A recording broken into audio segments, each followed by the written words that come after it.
David Clark. Mr Speaker, the aims of this bill are indeed laudable, and as they're outlined in the bill itself, they involve an attempt to achieve the government's objectives as recorded in its objective number 9, which is to reduce by 25% the cost of dealing with government.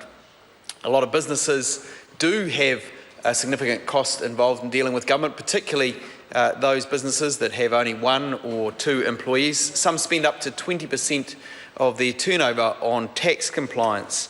And red tape is, of course, the number 1 complaint that a Member of Parliament comes across when asking what it is like for businesses on a day-to-day basis dealing with government. I think it is a sad indictment on this government's progress that Stephen Joyce could give that speech describing a siloed government environment and the handbrake on economic growth that represents. He gave it unashamedly, without blinking. He tried to say that this is something that needs addressing. Well, it is, but somewhere along the line, this government needs to stand up and own the fact that 7 years have passed and the situation has not improved. Our problem with this bill is that it is at risk of becoming just another number. This number risks adding an additional burden of compliance to the systems already in place for business, and those risks are quantified, the compliance costs are already quantified in the regulatory impact statement that we have sitting here on the table. And for those who are watching at home, and I've met a few people over the course of the last week who do watch Parliament TV, I'm reliably informed they are out there, we have been presented with a 38-page regulatory impact statement. Now, it's common for these to be about 4 or 5 pages long. When you get a 38-page one, alarm bells start going off. The department concerned is worried that this idea has a number of fishhooks in it that have not properly been considered by government. And then they have a follow-up regulatory impact statement of 9 pages, just in case they didn't get them all in the first one. This is a department, the Moby department, that is concerned that we have a ministry here that has been forced to take up an idea of the ministers that is a little bit half-baked, and that comes out in the regulatory impact statement we have in front of us. So what kind of concerns do the officials have? Primarily, they are concerned that there is really no evidence that this kind of approach has worked overseas, so they don't have a basis upon which to make a solid judgment about whether it would be good or whether it would not be good. And the second set of concerns revolves around the uptake of the number and the speed of uptake and the wait-and-see approach that seems to be put in place by the government that says, well, maybe agencies will take it up, maybe businesses will take it up, let's see what happens. So that's the crux of the concerns of business around it.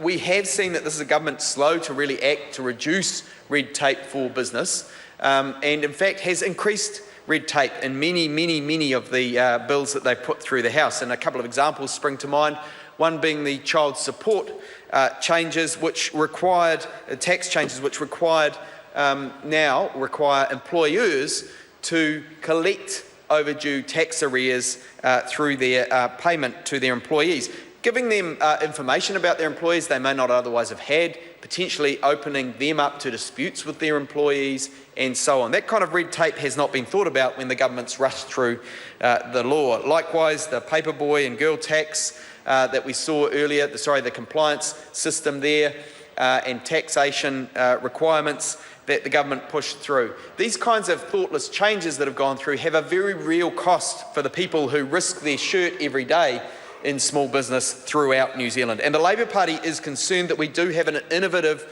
small business sector, one that is growing and one that has the opportunity to generate wealth for New Zealand, because our future prosperity depends upon emerging industries that are not bogged down in compliance that has been put in place by government unnecessarily. So Labor recognises the need to support businesses by cutting red tape where possible, reducing the costs of business transactions for small businesses, sole traders, partnerships and trusts. And if this is what the bill actually achieves, we will support it right the way through the House.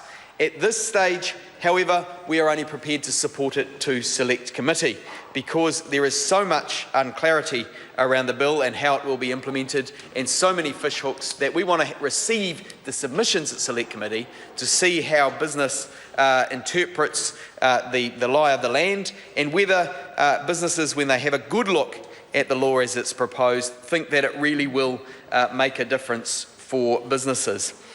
The biggest initiative, of course, that the government could undertake would be tax simplification. It's been done overseas, it's been done in Australia, it's been done in the UK, and where you do have businesses spending up to 20% of their turnover on tax compliance, that would be a big win if the government undertook tax simplification. Again, where small business is concerned, they don't seem to have been very quick off the mark there. They seem quicker to meet the needs and concerns of big business. Well, Labor is on the side, and always has been, of the person who is struggling to get ahead, who is trying to make their way in the world, and the small business people of this world are the ones that we have in mind. And that is why we are worried about additional compliance that is proposed here, and the additional compliance I've already mentioned that this government has placed on small business throughout its time in government.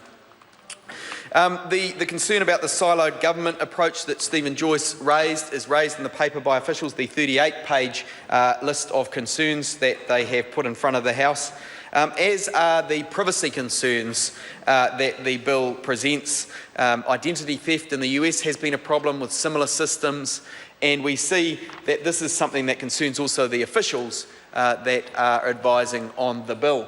And I have no doubt at all in my mind that my colleague Claire Curran will have a little more to say about the government's track record on privacy issues and the risks that are presented by identity theft. That is her specialist area, and I'm sure she will tell us a little more about that in her contribution. The repeated registration processes at the moment in dealing with government cost New Zealand businesses up to $34 million in lost productivity every year, says the MOBI estimate in the papers we've been supplied with. And their concern is that this unique identifier will not become a unique identifier because of the way it's implemented, but that instead it will join the list of other business numbers produced by the government that are part of this constant churn of re-registration, of working out which number to deal with when you're dealing with government, rather than being the simple system that ought to be in place. So again, they say maintaining core business data with government agencies costs businesses up to $26 million each year. Between 50 and 60% of business details are replicated on over 250 government forms. And these are shocking numbers. This is the shocking reality of a government that seems to be out of ideas, that's been very slow to move on these issues, and again here is moving with a half-baked solution. I think perhaps one of the most telling paragraphs in this regulatory impact statement is the paragraph number 16 in here, where, and if I can read from it, Mr. Speaker, the New Zealand business number has already been allocated to companies in New Zealand. Ministers would like to extend the New Zealand business number to all businesses to enable a digitally based economic infrastructure. All good, all well and good. But then they say our options are therefore constrained to consideration of the best way to extend the New Zealand business number to all businesses. And therein lies the rub. The officials have recognised that despite their 38 pages and further 9 pages of concerns, ministers are determined to press ahead with this regardless of the consequences. They want to be seen to be doing something about making business easier and business compliance easier, but the real test will be when the rubber hits the road, and I'm sure we'll hear from businesses when they present to the Select Committee on whether this really will work for them. This is a government, of course, that came strong on promises but seems to be becoming stronger and stronger on excuses. It's a government that seems to be tired and out of ideas. Now we have some half-baked ones being thrown up. We hope they can be knocked into shape in Select Committee so that they really do make a difference for business in New Zealand, because we do need our small business sector to prosper for the good of all New Zealand. We will support this bill to Select Committee, and we will see what comes of it there, and Labor will be concerned to see that it really does make life simpler for those people who risk their shirt every day in order to better their own lot and to better the lot of the families around them and the people they care about, the New Zealand business people. Thank you very much.